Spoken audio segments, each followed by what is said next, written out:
Hello mga ka-DIY, so welcome back sa YouTube channel natin. So meron akong i-share sa inyo mga ka-DIY, no? So meron din nila dito sa akin na welding machine na ang brand ay Fix Pro, ito. So hindi ko lang alam mga ka-DIY kung ilang ampere ito. So kasi wala siyang cover nung dinala dito sa atin. So ang nagdala nito mga ka-DIY sa atin ay isang maintenance ng isang hotel. At ito ay ni-repair na nila at hindi nila mapagana mga ka-DIY, no? So ang issue nito ay gumagana naman ang pan dito. Gumagana naman yung pan pero nag-on naman, kaya lang patay sindi yung ating relay. Ito yung relay mga ka-DIY, no? Yung relay. So patay sindi yung relay niya mga ka-DIY or lumalagatik. Yan ang issue sa kanya mga ka-DIY at hindi rin umiilaw yung kanyang OC light. So ang OC light or ng O at saka C, ang ibig sabihin niyan ay overcurrent protection, no? Overcurrent. So yan, saksak muna natin mga ka-DIY para alam nyo rin kung anong problema. So yan, saksak muna natin dito sa ating mainline AC. Yan mga ka-DIY, no? Lumalagatik. Gumagana naman yung pan. Ito. Gumagana yung pan mga ka-DIY. Yan, papansin nyo. Ilawan natin. Gumagana naman ang pan. Stable naman yung pan. Kaya lang patay sindi yung relay. Ito, gumagana naman yung ating switch. At kung napapansin nyo, para siyang timer, no? Na patay sindi yung ating relay. Ayan, so naririnig nyo naman na patay sindi yung ating relay. Okay, so ayan mga ka-DIY, so bunutin muna natin. Bali, ginawa nito ng mga maintenance department ng hotel, so hindi nila madali-dali, no? Ngayon, explain ko sa inyo mga ka-DIY kung bakit nagkaganito ang welding machine at ano yung mga sintomas at ano yung mga dahilan nila at kung paano sila ayusin mga ka-DIY. So yan ang ituturo ko sa inyo sa mga ganitong klase ng mga welding machine. So yan, umpisahan natin dito mga ka-DIY. Titingnan natin sa ano. Tingnan natin. So pagka ganito ay malamang walang problema yung kanyang IGBT at wala din problema yung ating fast recovery diode, no? So ito yung ating fast recovery diode, no? Lagi ko naman yan tinuturo, no? Ito yung fast recovery diode natin. Yung dulo-dulo ng paa ay magkatabi, magkadikit. So, ibig sabihin fast recovery diode tong dalawang to. At dito naman mga ka-DIY sa itaas ay dito naman yung kanyang IGBT section. Ito yung kanyang IGBT. So sa palagay ko mga ka-DIY ay walang short yan kahit test pa natin. So yan, testing lang natin para sure. So sa mga ganito kasi mga ka-DIY, no, sa mga patay sindi, malamang walang short yung kanyang IGBT nito. Okay, so yung part ng IGBT dyan ay bandang itaas at saka bandang ilalim. So dapat yan ay walang short. Yung IGBT kasi natin, yun ang wait lang, ipisto natin ng maayos, no?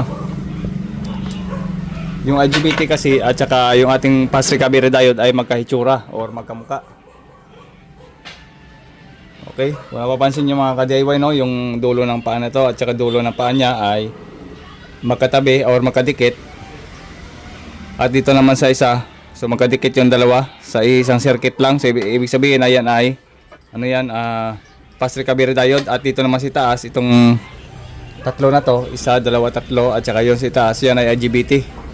Yan ang power transistor natin, no, sa pag-discharge ng power para makapag-welding tayo, no. So ito talaga yung gumagana dyan o gumagalaw, no. Yan talaga yung gumagana na parts yan kapag welding na tayo, no, itong IGBT. Kaya yan, check natin. So sa palagay ko walang problema ito. So buzzer test tayo, buzzer test. Itong gitna. So walang buzzer. So dito sa itaas, wala din siyang buzzer. So it means ay okay yung ating IGBT section. Isa, dalawa. So dalawang IGBT lang yung ginamit. So hindi ko lang kung ilang amperes ito kasi walang nakalagay sa specs. Kahit minsan kasi kahit nakalagay yung ampere ay dito, 400 amps o 300 amps o 200 amps, minsan ay pare-parehas lang yung IGBT na ginamit or tag-iisa o dalawang piraso lang. So mapamalaki maliit, kung IGBT niya ay dalawa, ibig sabihin ay hindi rated minsan, no? Medyo mataas ang specs pero pagdating sa drive ng IGBT ay dalawa lang. So it means ay umabot na siya ng 150 amps, no? So yun. So sa palagay ko nasa 150 amps above kunti, or 180 amps lang ang rated talaga nito. So hindi pa siya nakadaan mga ka-DIY ng repair dito sa ano, hindi pa nabaklas dito sa kaha. Kung napapansin nyo ay malinis pa yung mga screw.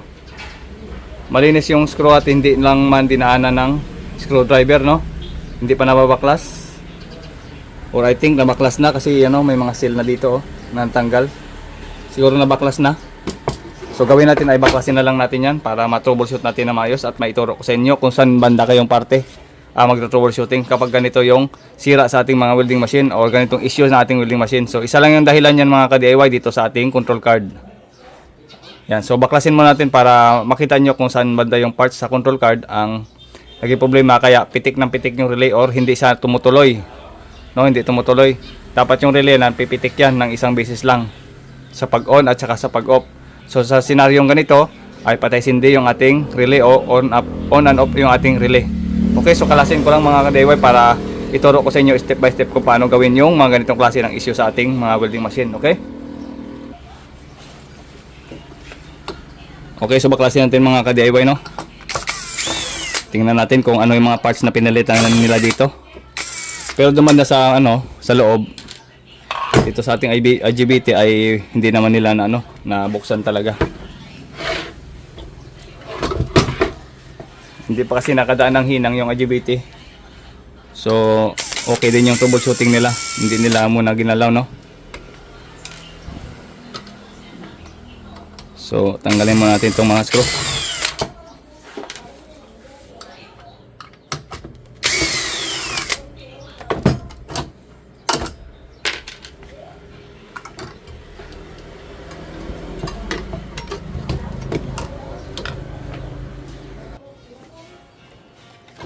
Tanggalin natin yung socket ng ilaw. Tanggalin din natin yung control. At tanggalin din natin yung AC section. Ito. Yung dalawa. AC line or line at saka neutral, no?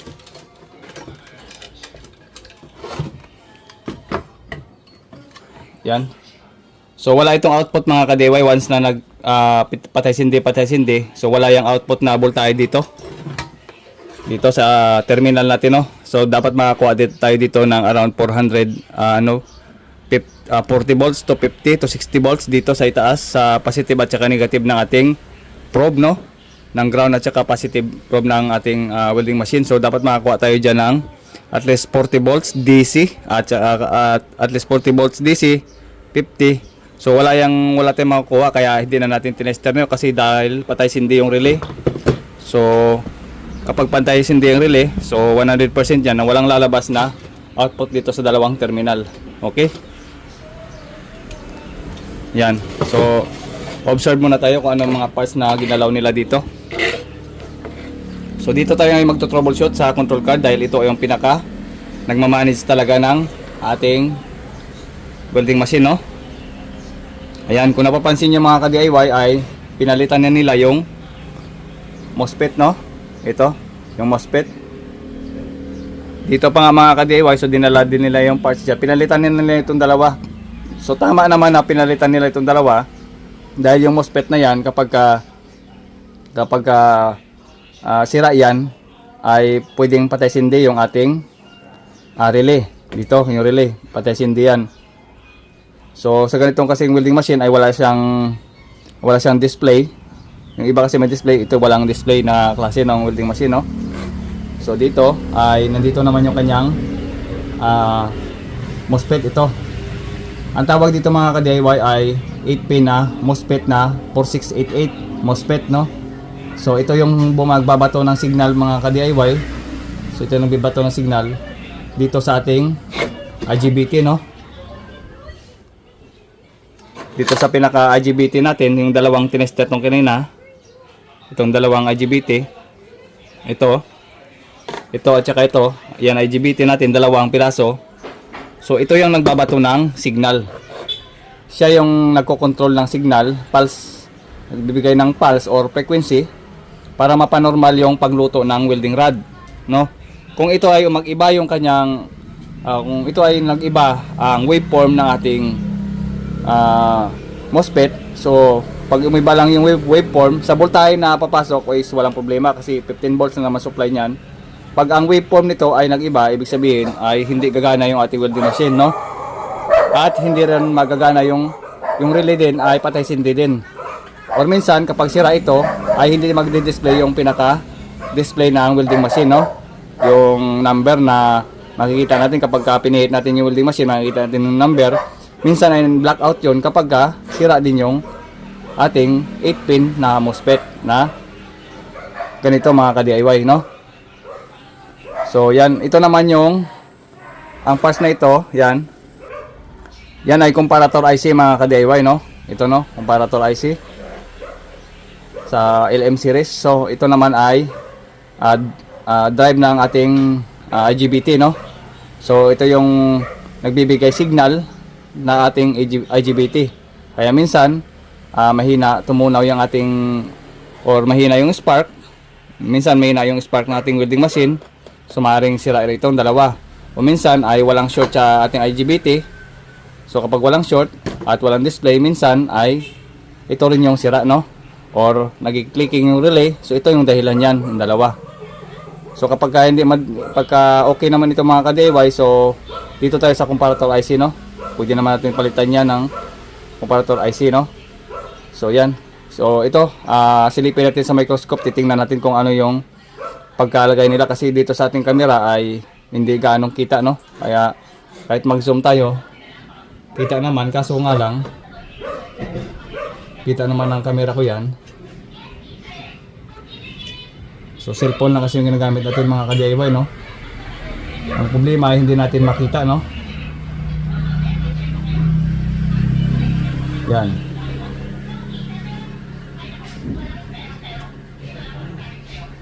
Kita naman, ito naman yung ano natin. Yan, so ituturo natin dito, no?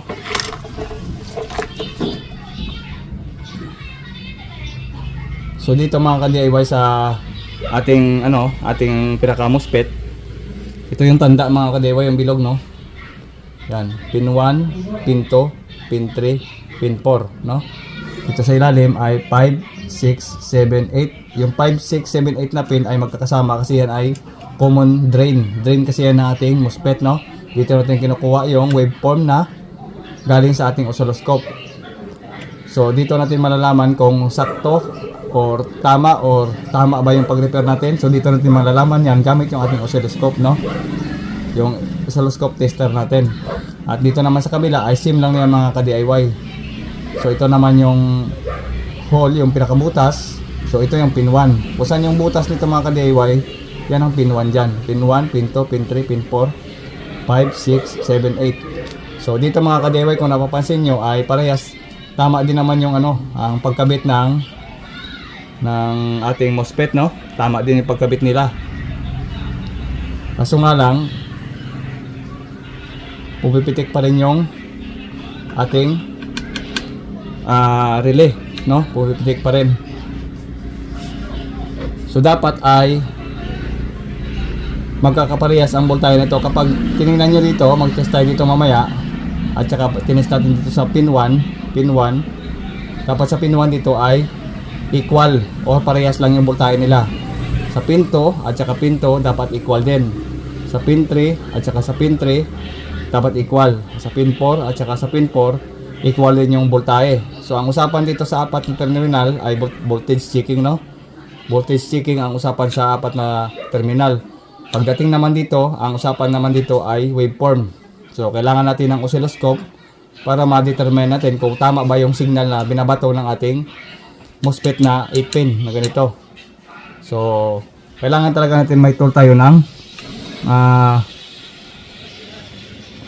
oscilloscope, no? Dito sa drain at saka drain dapat ay parehas ang waveform na binabato ng ating oscilloscope. Kasi kapag hindi tama or hindi tama yung oscilloscope natin o hindi tama yung waveform, ang mangyayari niyan mga ka-DIY, masisira lang yung ating welding machine kahit na bagong kabit lang yung ating IGBT, no? Kahit bagong kabit yung ating IGBT, masisira din at masisira. Minsan dalawang spark mo lang sira na kagad, or minsan isang gamit mo lang mamaya-maya sibak na, or kapag tapos mo ng repair, minsan pag saksak mo sibak na kagad yung ating MOSFET.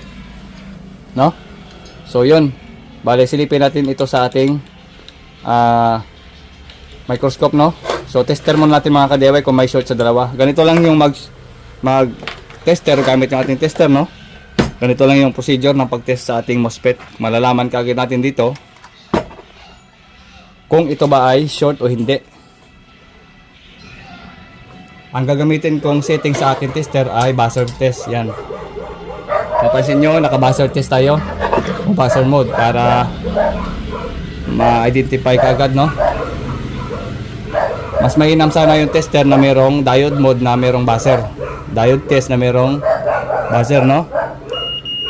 So okay lang naman yan kahit wala. Buzzer test lang muna tayo. Ang gagawin natin mga ka-DIY, itong red test probe natin ilalagay natin dito sa drain ng ating 4688 na MOSFET. Yan, nakalagay na yung isang test probe natin. Tapos i-slide lang natin yung 4 na pin. So wala, hindi naman siya nag-buzzer. It means ay okay yung pagkakabit nila. Dito sa isa mga ka-DIY, itutusok natin dito. Tapos i-slide lang natin, no? So it means mga ka-DIY ay ito yung sira dahil nag-buzzer siya sa pin number 3. Yan, so nag-buzzer siya, no? Yan. Papansin nyo, nag-buzzer, it means ay sira yan. So ito, nahuli na natin yung sira na 4688 na MOSFET. So tatanggalin natin to at palitan natin ng bago, no? So dito mga ka-DIY ay tinutukan natin ng microscope para makita nyo.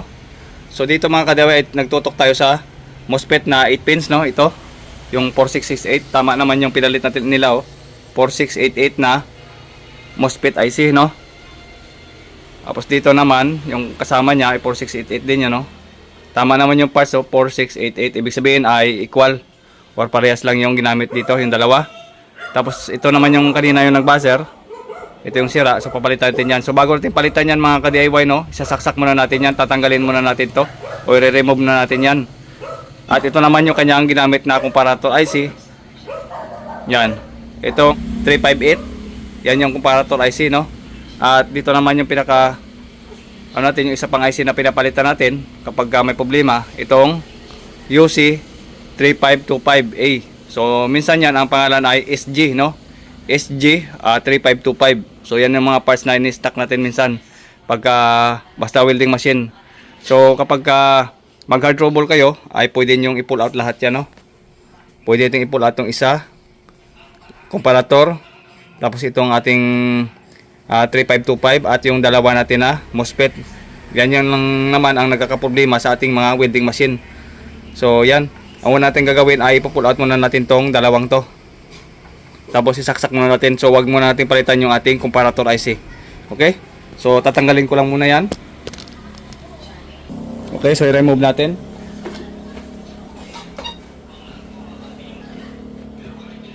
So yan mga ka-DIY, no, bali nagpalit tayo ng 4688 dalawa. Pero nasunog pa rin mga ka-DIY, no? Nasunog pa rin ito, yung ating 4688. So nilagyan ko kanina ng 4688, nasunog pa rin o nag-short pa rin. Yan, bali nag-troubleshooting muna ako. Meron ako nakita yung isang resistor dito, no, na change value. 4.2 na lang sa 6.8. So nagpalit, wala akong SMD na resistor. So pinalitan ko siya ng ganitong klase ng resistor, no. So 1/4 lang yung pinalit natin. Dito kumuha ko kanina. Yan. Bali pangalawang palit lang natin ito. Sunog pa rin. Sunog pa rin mga ka-DIY, no, kasi ito yung nakikitang dahilan ko dahil unbalance yung yung voltahe na pumapasok dito, no. So yan ay short pa rin hanggang ngayon. So ngayon ay short pa rin yan mga ka-DIY, no. Yan. Short, pero dito sa isa ay wala namang short. Ito lang talaga nagsi-short, oh. Yung isa. Yan talaga yung nasisira, no. Yan. Yan pa rin yung kanina yung nasira. So nakapalit na tayo ng pangalawa na ito, nasunog. So ganun pa rin. So hard trouble tayong ganito mga ka-DIY, no. So ang ang ano natin ay nagpalit na rin ako ng isang ano. Yan, pinalitan natin kanina. Comparator IC. LM ano 358 ito. Pinalitan natin yung LM 358 na yan.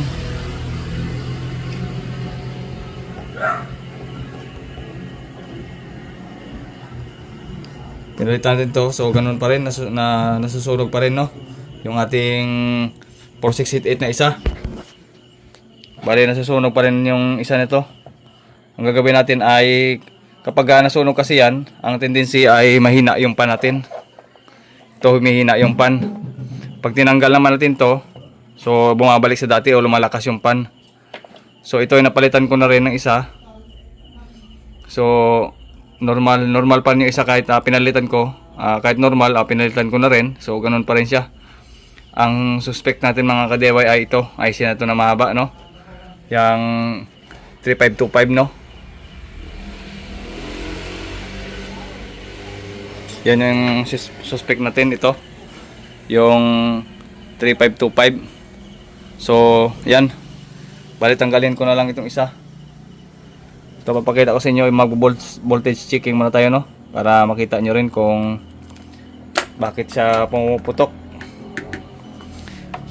Ang gagawin ko na lang dito ay tatanggalin ko na lang itong IC na to.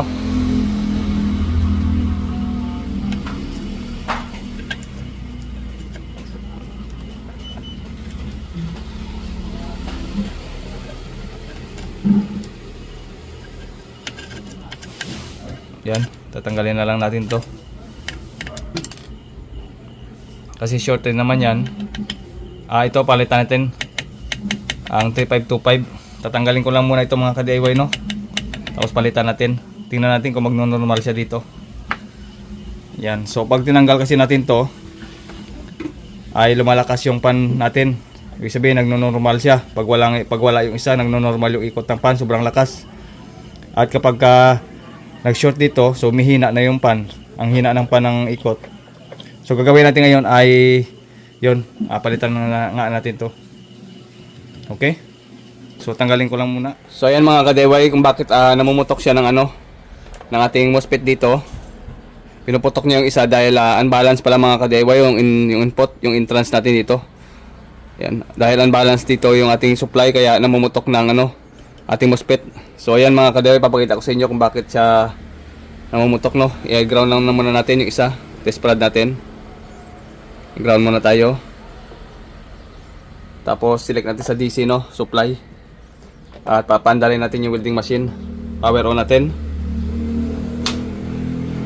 Umilaw yung ating ano, umikot yung ating pan. Ito.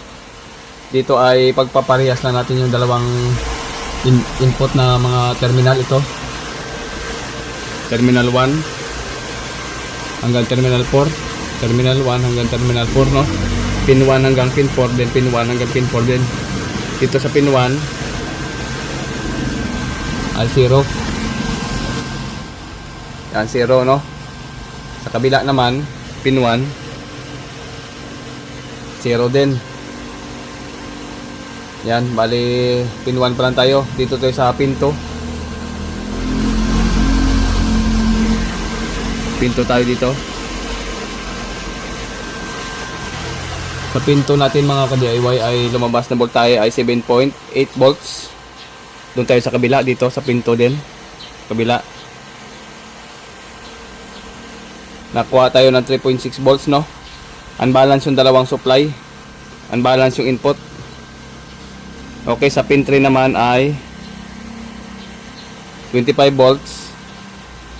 At dito naman sa kabila sa pin 3 ay parehas lang naman yan dahil ay nakaparallel dyan sa kabila.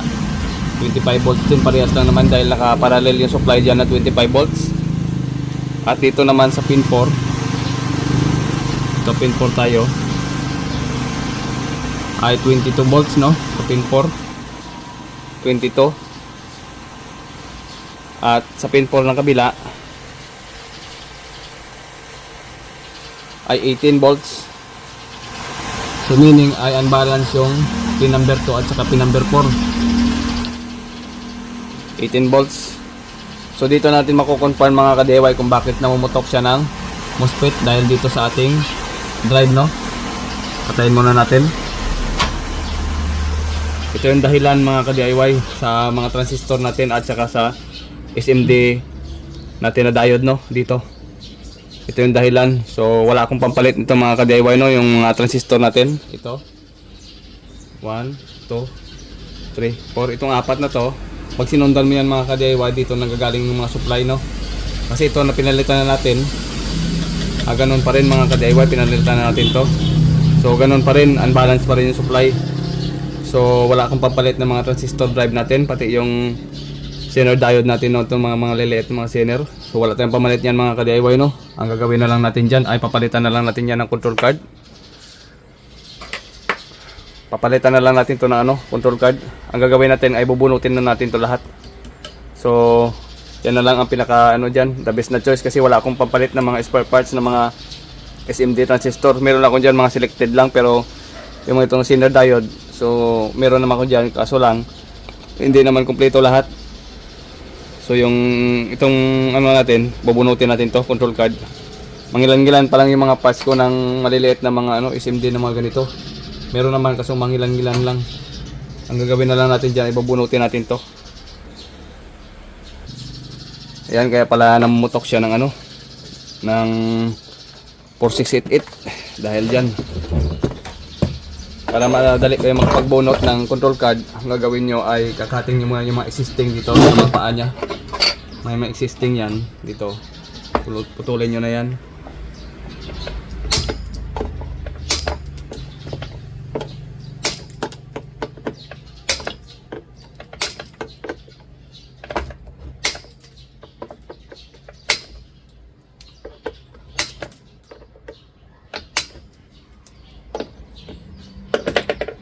Saka naman natin lapatan ng tingga. Okay? Applyan natin ng flux.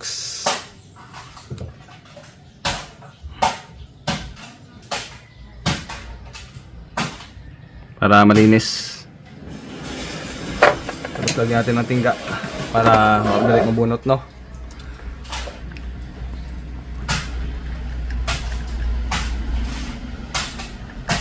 Yung ganitong klase ng pangtanggal, no, ng ating control card para mabilis mabunot. Applyan muna natin ng konting tingga para ma-refresh yung mga tingga natin. Ayan.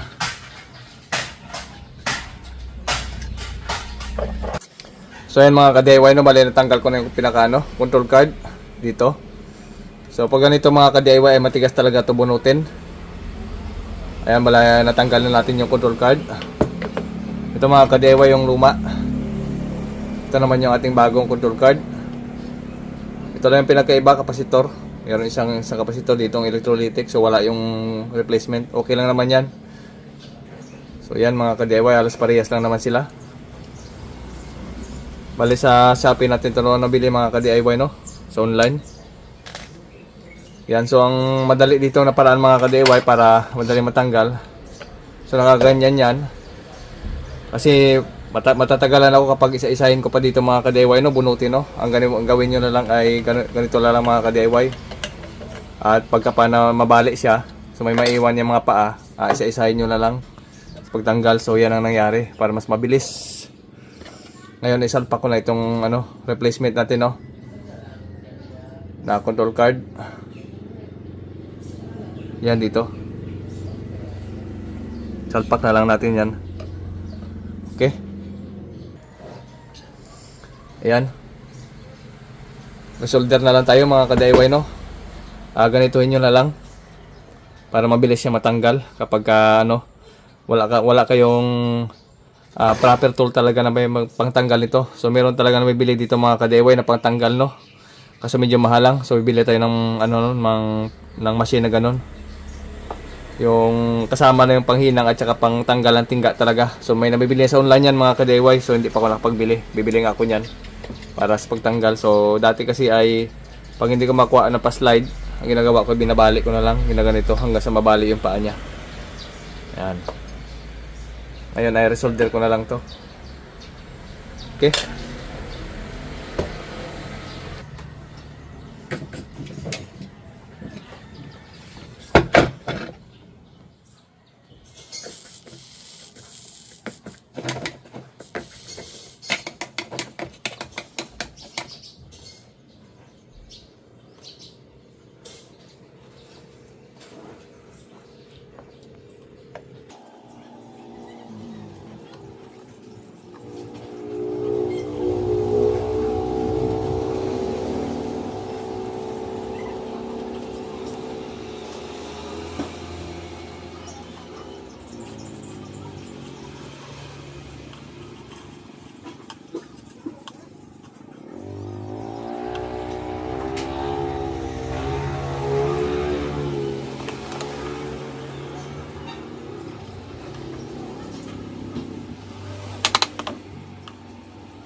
Okay, so linisin lang natin at saka symbol natin mga ka-DIY. Testing natin kung okay na. So ayan mga ka-DIY, pagkatapos natin na palitan ng control card ay sinet up muna natin na ganito, no. Saksak muna natin dito. So nag-on na yan, inon ko na. Padaanan natin sa pinaka-test valve. Saksak natin. So yun mga ka-DIY, normal na yung yung pan. Normal na yung pan natin at saka meron na siyang ilaw sa loob. Umilaw na yung dalawang indicator natin. Yan. At testing natin kung meron ng voltaheng lumabas. Dapat meron tayong makukuha ditong around 40 volts hanggang 60. Ito tusok natin sa pinaka natin, positive. Dito yung positive niyan sa pinaka heatsink. Tapos tusok natin dito sa bandang ground. Tingnan natin kung magkakaroon siya ng voltahe. Pag wala pa rin ay magto-troubleshoot tayo ng mabuti. So yan mga ka-DIY, meron tayo na receive dito na 19 volts, no. Yan. 17.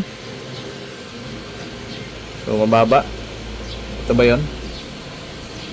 Bila.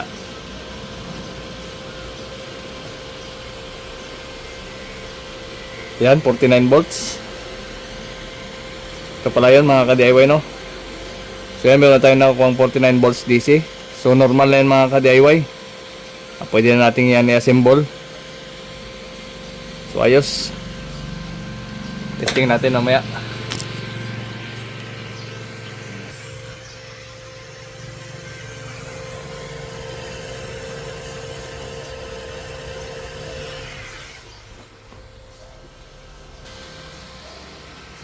Ayos.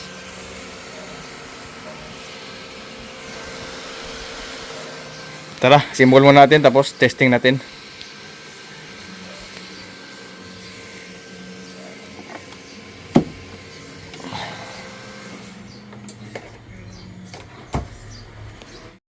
So ayan mga ka-DIY, bali nakasaksak na yan. Gumagana yan ngayon mga ka-DIY, no. Yan. Gumagana yan ngayon. Salpakan muna natin ng bali nakasaksak kasi ito dito sa ating test valve. So hindi pa ito naka-direct dito sa pinaka 220 volts natin. Sa test valve pa lang ito dumaan sa series valve natin. Bago natin isaksak yan ay confirm muna natin yung frequency natin. Dito. Ang gagawin natin ay ilalagay ito sa ground yung ating oscilloscope. Yan, inipit ko lang sa ground. Tapos itong probe natin, kailangan makakuha tayo ng the same o parehas lang na frequency, kilohertz, para malaman natin kung good o hindi yung ating welding machine. So yan, bali nakakuha tayo dito mga ka-DIY, no, ng 47.3 kilohertz sa drain ng ating MOSFET dito sa drain. Tapos yung isa naman bandang loob dito, so hindi gaano makita, basta sa drain natin ilalagay. Dapat parehas din yung kilohertz nila. At yan, 47.3 kilohertz din, di parehas lang. Ibig sabihin ay pwede na natin itong isaksak sa pinaka outlet natin. At hindi na natin idadaan sa pinaka series valve. Idadaan na natin ito sa pinaka 20 volts talaga, para iwas lang putok ng ating IGBT. Ayan, bali saksak na natin dito at i-testing na natin. Tara. So ayan mga ka-DIY, no, bali testing na natin. Nilagyan ko na ng bumili tayo ng ganito bago, pan-testing natin dito sa shop. Testing natin. So hindi ko na kinuhaan to na output to. Kanina naman nakita natin to sa board na may 47 volts naman siyang nilalabas. So ayan, testing muna natin to. Tara.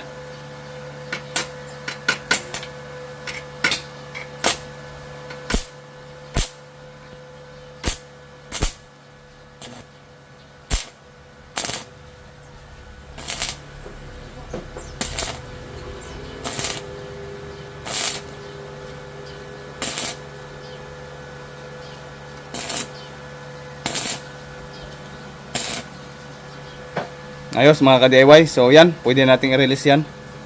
So yun lang mga ka-DIY, no. Share natin. Bale hindi siya nakuha talaga dito sa main problem natin, no. Ito talaga naging problema natin, itong portion na to. So yan lang mga ka-DIY, no. I-know din natin sa online. So yan lang, ganito lang ating video mga ka-DIY. At pwede nating i-release yan. So ganito ang ating video at maraming salamat sa panonood. This is JM Tutorial. Bye-bye.